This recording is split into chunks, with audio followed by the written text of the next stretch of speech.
기도는 하나님과 우리를 연결하는 가장 강력한 통로입니다. 그러나 많은 사람은 기도를 단순히 필요를 채우기 위한 방법으로만 여기고 응답이 없으면 금세 낙심하거나 포기해버리기도 합니다. 하지만 기도의 본질은 단순히 문제 해결에 있지 않고 하나님과 깊이 교제하며 그분 안에 거하는 데 있습니다. 마귀는 이 사실을 누구보다 잘 알기에 우리가 진정한 기도의 자리에 서지 못하도록 끊임없이 방해합니다. 기도의 능력을 잃게 만들고 하나님과의 관계가 약해지도록 속임수를 씁니다. 그래서 우리는 마귀가 두려워하는 기도의 비밀을 분명히 알고 지켜야 합니다. 오늘은 마귀가 절대 건드리지 못하는 기도의 자리가 무엇인지 함께 살펴보고자 합니다. 첫째, 마귀는 응답보다 하나님 자신을 구하는 기도 앞에 속수무책입니다. 많은 사람들이 기도를 응답과 연결해서 생각합니다. 기도란 내가 원하는 것을 하나님께 아뢰고 하나님께서 들어주시는 것으로 끝난다고 여기는 경우가 많습니다. 그래서 응답이 없다고 느껴지면 낙심하고 오랫동안 기다려도 변화가 없으면 하나님이 듣지 않으신다고 오해합니다. 마귀는 바로 이 틈을 파고듭니다. 기도를 응답 중심으로만 바라보게 만들어 결국 하나님과의 관계에서 멀어지게 합니다. 그러나 기도의 본질은 응답이 아니라 하나님 자신을 구하는 데 있습니다. 기도의 목적은 문제 해결 그 자체가 아니라 하나님을 만나는 것이며 하나님을 더 알아가는 것입니다. 이 사실을 붙잡는 순간 마귀는 힘을 잃습니다. 마귀는 언제나 우리의 시선을 결과에 고정시키려 합니다. 왜 변화가 없냐고 속삭이며 하나님이 외면하고 계신다고 의심하게 만듭니다. 그러나 하나님은 우리의 기도를 무시하지 않으십니다. 때로는 응답을 늦추시기도 하고 다른 방식으로 이루시기도 하지만 그 과정 속에서 하나님은 우리와 함께 하시며 우리를 다듬어 가십니다. 응답보다 하나님 자신을 구하는 기도는 상황이 변하지 않아도 흔들리지 않습니다. 왜냐하면 기도의 중심이 하나님과의 교제에 있기 때문입니다. 이때 마귀는 속수무책이 됩니다. 하나님을 구하는 사람은 어떤 결과 속에서도 믿음을 잃지 않기 때문입니다. 성경에 나타난 다윗의 기도를 보면 이 원리를 분명히 알 수 있습니다. 그는 수많은 전쟁과 고난을 겪으며 하나님께 간절히 부르짖었지만 그의 시편 속 기도의 핵심은 언제나 하나님 자신이었습니다. 다윗은 나의 힘이신 여호와여 내가 주를 사랑하나이다라고 고백하며 문제 해결보다 하나님과 함께하는 것을 가장 큰 기쁨으로 삼았습니다. 다윗은 삶의 위기 속에서도 응답보다 하나님을 구했기에 무너지지 않았고 오히려 더 깊은 신앙으로 세워질 수 있었습니다. 마귀는 다윗을 무너뜨리려 했지만 하나님을 향한 이 기도의 중심을 꺾을 수 없었습니다. 우리의 삶도 다르지 않습니다. 건강을 위해 기도할 때, 경제적인 어려움을 놓고 기도할 때, 관계의 회복을 위해 기도할 때 우리는 응답을 원합니다. 그러나 기도의 초점이 응답에만 머물면 응답이 늦어질 때 쉽게 지치고 원망하게 됩니다. 반대로 하나님 자신을 구하는 기도는 어떤 상황에서도 흔들리지 않습니다. 하나님이 내 곁에 계신 것만으로 충분하다고 고백하는 기도는 마귀가 결코 건드릴 수 없는 기도입니다. 응답보다 하나님을 구하는 기도는 우리의 마음을 변화시킵니다. 처음에는 문제 해결을 위해 기도하다가도 점점 하나님의 뜻을 구하게 되고 결국 하나님을 더 사랑하게 됩니다. 이 기도는 삶의 무게를 덜어주는 것에 그치지 않고 하나님과의 관계를 깊게 세워줍니다. 마귀는 이 과정을 누구보다 두려워합니다. 왜냐하면 하나님 자신을 구하는 기도는 사람을 하나님의 품으로 더 가까이 이끌고 그곳에서는 마귀가 어떤 방식으로도 방해할 수 없기 때문입니다. 또한 이 기도는 우리에게 참된 평안을 줍니다. 응답이 오지 않아도 상황이 여전히 어려워도 하나님을 만나는 순간 마음은 평안을 얻게 됩니다. 세상의 문제는 여전히 있지만 하나님이 함께 계신다는 사실이 우리에게 힘을 주기 때문입니다. 마귀는 절망과 불안을 퍼뜨려 우리의 믿음을 약하게 만들려 하지만 하나님을 구하는 기도는 그 모든 속임을 이기게 합니다. 하나님을 찾는 순간 우리는 더 이상 외롭지 않고 두려움에 사로잡히지 않습니다. 결국 기도의 비밀은 응답보다 하나님 자신을 구하는 데 있습니다. 하나님을 만나는 그 자리에서 우리는 이미 응답을 경험하게 됩니다. 그래서 마귀는 이 기도를 가장 두려워합니다. 그는 응답이 없다고 속이려 하지만 하나님을 구하는 사람은 속지 않습니다. 하나님 자신을 구하는 기도 앞에서 마귀는 힘을 잃고 하나님은 그 기도를 통해 우리를 세우십니다. 그러므로 우리는 언제나 응답보다 하나님을 먼저 구해야 합니다. 하나님을 향한 기도야말로 마귀가 절대 건드리지 못하는 기도의 비밀입니다. 둘째, 마귀는 내 뜻을 꺾고 하나님의 뜻을 받아들이는 기도 앞에 힘을 잃습니다. 사람은 누구나 자신의 뜻과 계획이 있습니다. 그것이 옳다고 믿기에 강하게 붙들고 싶어하고 하나님께조차 그 뜻을 이루어 달라고 간구합니다. 그래서 우리의 기도는 종종 하나님께 나의 계획을 승인받으려는 요구처럼 흐를 때가 많습니다. 그러나 기도의 본질은 내 뜻을 주장하는 것이 아니라 내 뜻을 내려놓고 하나님의 뜻을 받아들이는 데 있습니다. 바로 이 순간 마귀는 두려워하며 힘을 잃습니다. 왜냐하면 마귀의 계략은 언제나 사람의 고집과 욕심을 자극해 하나님과 멀어지게 만드는 데 있기 때문입니다. 하지만 내가 무릎 꿇고 내 뜻을 내려놓을 때 하나님은 친히 일하시고 마귀는 설 자리를 잇습니다. 마귀는 끊임없이 우리의 마음에 속삭입니다. 내가 원하는 대로 살아도 된다고, 너의 계획이 가장 옳다고 말하며 교묘히 교만을 심습니다. 심지어 기도의 자리에서도 내 뜻을 굽히지 못하게 방해합니다. 그래서 응답되지 않으면 하나님이 외면하신다고 의심하게 만들고 기다림이 길어지면 포기하게 만듭니다. 그러나 내 뜻을 꺾고 하나님의 뜻을 받아들이는 기도는 이 속임을 정면으로 깨뜨립니다. 하나님이 주권자이심을 인정하고 하나님의 계획이 나보다 선하다는 믿음을 고백하는 순간 마귀는 개입할 수 없게 됩니다. 예수님께서 겟세마네 동산에서 드리신 기도가 바로 그 본보기입니다. 십자가의 고통을 앞에 두고 이 잔을 내게서 지나가게 하옵소서라고 간구하셨습니다. 그러나 기도의 끝은 내 원대로 마시옵고 아버지의 원대로 하옵소서였습니다. 예수님의 기도는 내 뜻을 꺾고 하나님의 뜻을 받아들이는 기도의 본질을 보여줍니다. 마귀는 십자가라는 사건을 통해 예수님을 무너뜨리려 했지만 오히려 예수님의 순종을 통해 구원의 길이 열렸습니다. 마귀는 이 기도를 감당할 수 없었습니다. 내 뜻이 꺾이고 하나님의 뜻이 세워질 때 마귀의 모든 계략은 무너집니다. 우리의 삶 속에서도 이런 경험은 반복됩니다. 자녀를 위해 기도할 때 처음에는 내 바람대로 되기를 원하지만 기도를 이어가다 보면 점점 하나님의 계획에 맡기는 마음으로 바뀌게 됩니다. 사업이나 직장 문제를 놓고 기도할 때도 내가 원하는 방식만을 고집하기보다 하나님의 뜻대로 인도해 달라고 기도하는 순간 마음은 자유로워지고 평안이 찾아옵니다. 내 뜻을 꺾는 기도는 단순히 포기하는 기도가 아닙니다.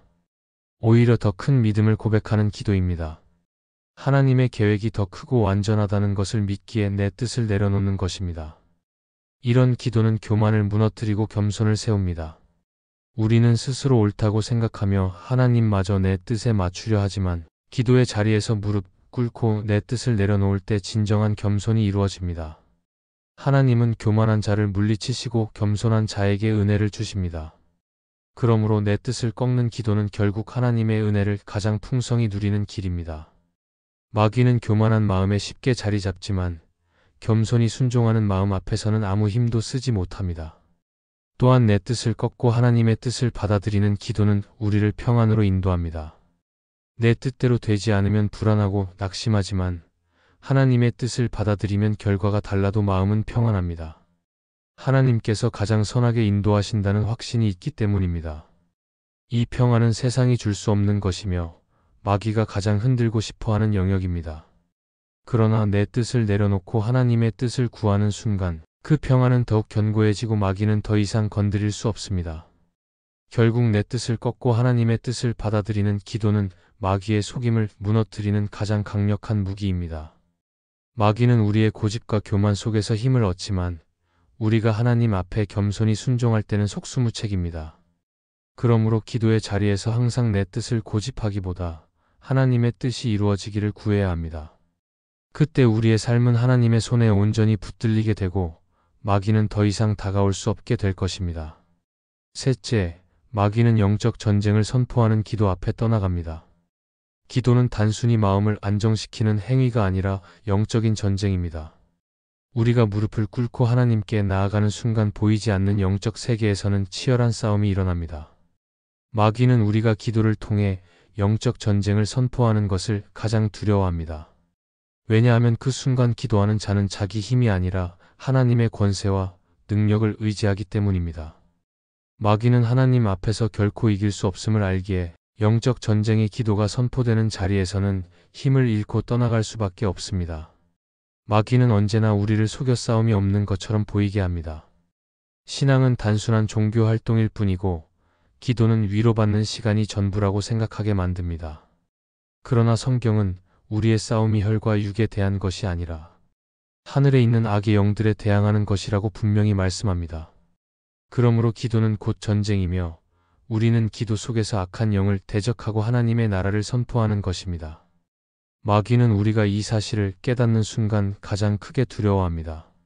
다니엘의 기도를 보면 영적 전쟁의 실체가 잘 드러납니다.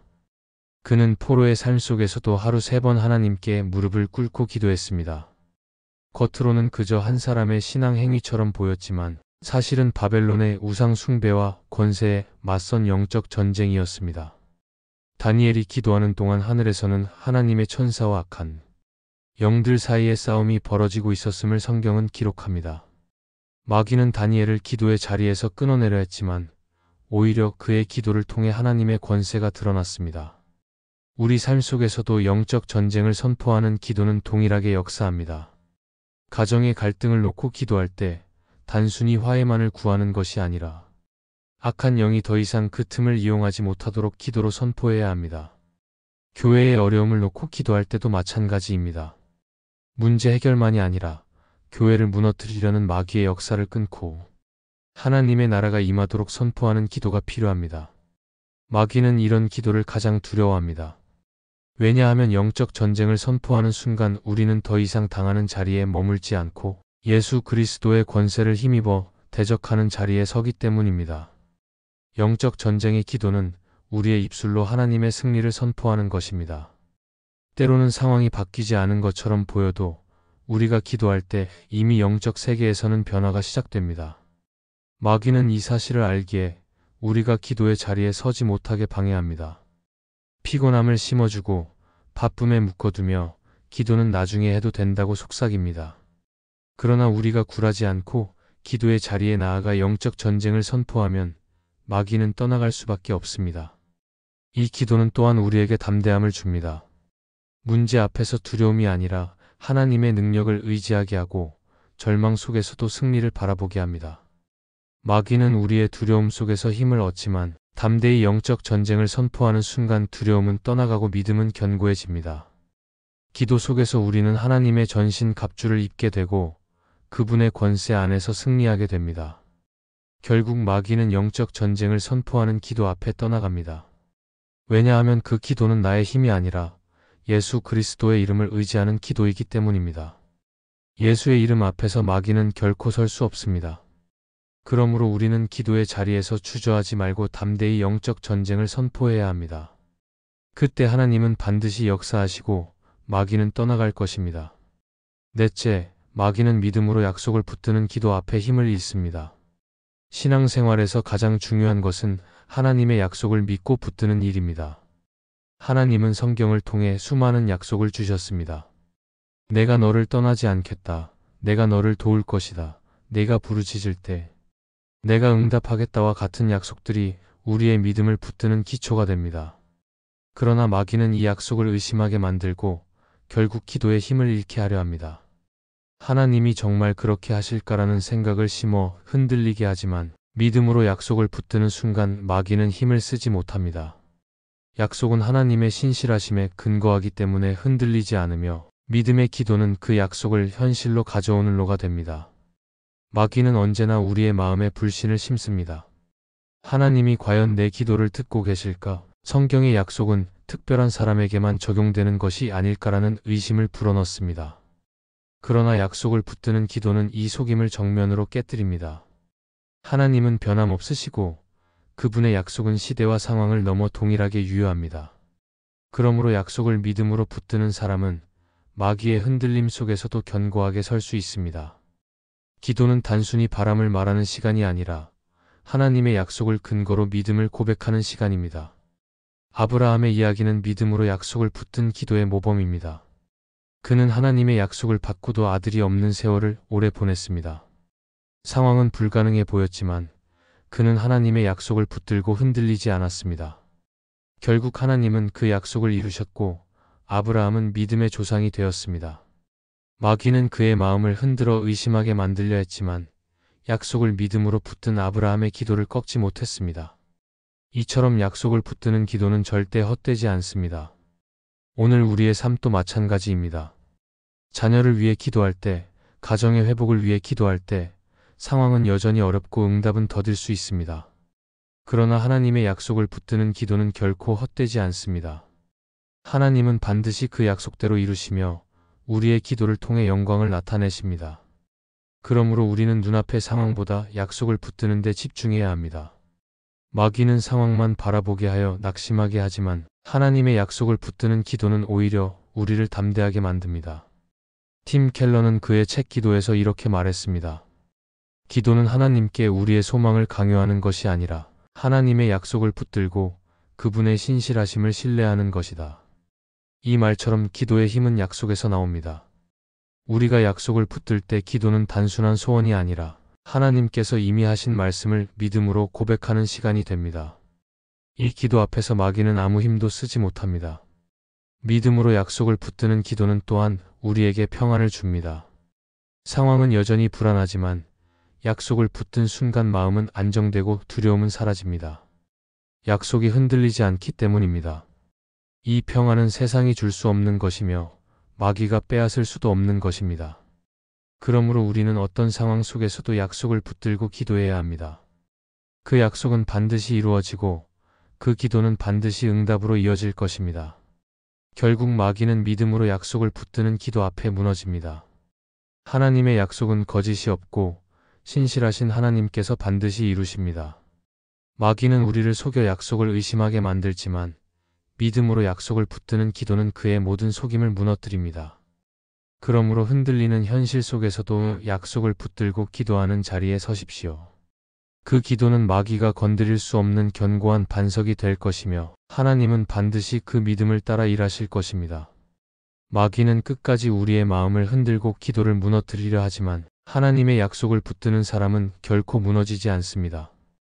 우리가 응답보다 하나님을 구하고 내 뜻을 꺾고 하나님의 뜻을 받아들이며 영적 전쟁을 선포하고 믿음으로 약속을 붙들 때 하나님은 반드시 역사하십니다. 그러므로 기도의 자리를 놓치지 말고 담대히 서십시오. 하나님은 그 기도를 통해 우리를 지키시고 승리의 길로 인도하실 것입니다. 이 말씀이 마음의 은혜가 되셨다면 좋아요와 구독으로 함께 해주세요. 그리고 댓글에 아멘이라고 남겨주시면 하나님의 은혜가 더 많은 사람들에게 전해질 것입니다. 여러분의 삶 위에 하나님의 은혜가 언제나 함께 하시기를 바랍니다. 감사합니다.